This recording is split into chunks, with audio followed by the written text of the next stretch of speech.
Hi, Chelsea. Hi, Sarah. Thanks so much for Hi. taking the time to speak with us today. We appreciate it.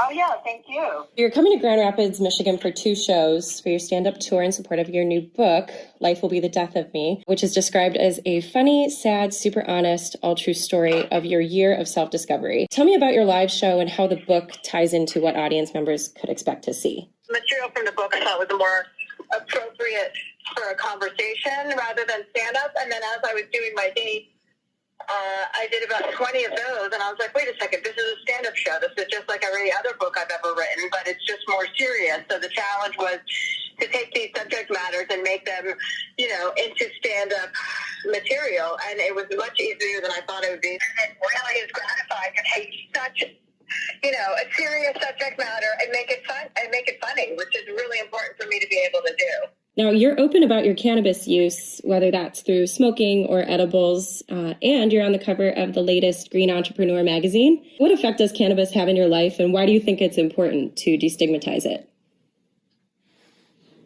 Because it's just, first of all, it's necessary for women. I mean, men have had control of the cannabis industry for so long that it's so important to have women involved. And my brand is geared towards inclusivity and women and emboldening and empowering women to use cannabis in the same way that men do.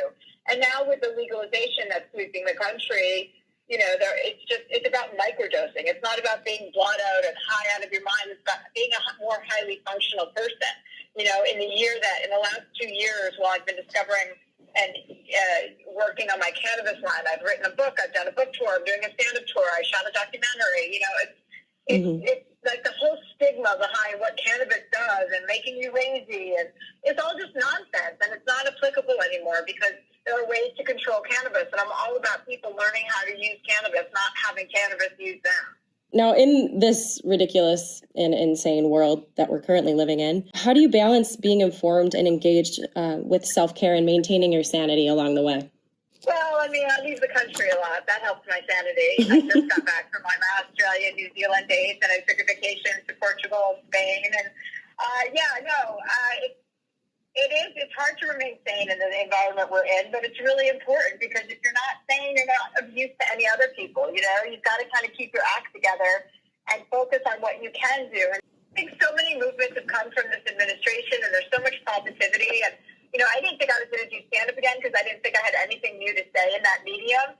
So the fact that I've been pushed back into it kind of my own accord has really been gratifying for me because I really wanted to be in a place where I could make people laugh and have fun during this kind of time and not just be negative all the time, to actually have optimism and inspiration. And your Netflix documentary, Hello Privilege, It's Me, Chelsea, examines white privilege, including your own.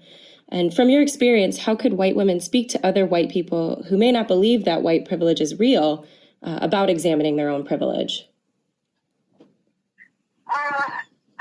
It's just important to continue to have these conversations. It's important to talk about what you think white privilege is, even if you don't believe it exists. It's important to discuss it because most white people don't see the privilege that they have. It's not something that's, out there like in black and white, even though it's definitely measurable. It's a lot of people say, oh, I don't benefit from that. Well, as long as white people benefit from the color of their skin, there's the color of your skin that doesn't benefit. As long as somebody has the upper hand, somebody has the lower hand. So it's about being aware, and it's not about laying blame on whose fault it is. It's about having a conversation to get past it and to acknowledge it. And without acknowledging it, it's impossible to get past it. Now, I've got this theory about things getting really weird in the future when young people who have had their entire lives documented on social media without their consent become adults. Do you think social media will continue to function as it does today, or are things going to get more complicated down the road?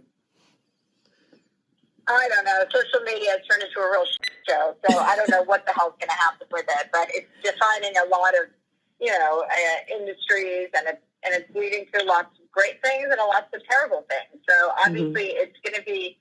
I would imagine it would become more and more regulated as time goes by because there's just too much disinformation out there and too much fake stuff.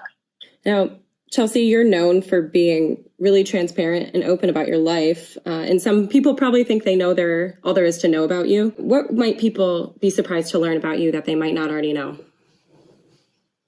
But I now wake up and meditate for 20 minutes every morning before I leave my bed.